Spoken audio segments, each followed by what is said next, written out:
નમસ્કાર મિત્રો, વિડીયોમાં તમારું સ્વાગત છે। તો મિત્રો, અત્યારે હાલની ખૂબ જ મોટી અને દુઃખદ ખબર સામે આવી રહી છે। તો મિત્રો, તમને જણાવી દઈએ કે મધ્યરાત્રિએ કાશ્મીરથી પાકિસ્તાન અને અફઘાનિસ્તાન સુધીની ધરતી ધ્રુજી હતી।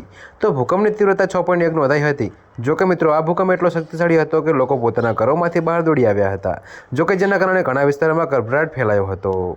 જી હા મિત્રો, તો તમને વધુમાં એ પણ જણાવી દઈએ કે જો કે મિત્રો, મળતી માહિતી પ્રમાણે આ ભૂકંપનું કેન્દ્ર અફઘાનિસ્તાનમાં હતું અને જમ્મુ અને કાશ્મીરના શ્રીનગર, જમ્મુ અને બારમુલ્લા જેવા વિસ્તારોમાં પણ ભૂકંપના આંચકા અનુભવાયા હતા।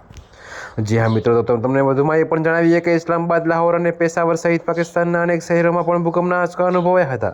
તો મિત્રો, અફઘાનિસ્તાનમાં કાબુલ અને જલાલાબાદ જેવા વિસ્તારોમાં પરિસ્થિતિ વધુ ગંભીર હતી, જ્યાં લોકો ઇમારતો છોડીને શેરીઓમાં આશરો લીધો હતો।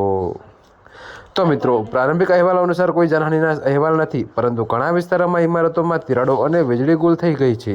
જો કે એક નિષ્ણાતે કહ્યું, 6.1ની તીવ્રતાનો ભૂકંપ ખૂબ શક્તિશાળી છે, પરંતુ તેની ઊંડાઈને કારણે સપાટી પર તેની અસર મર્યાદિત હતી।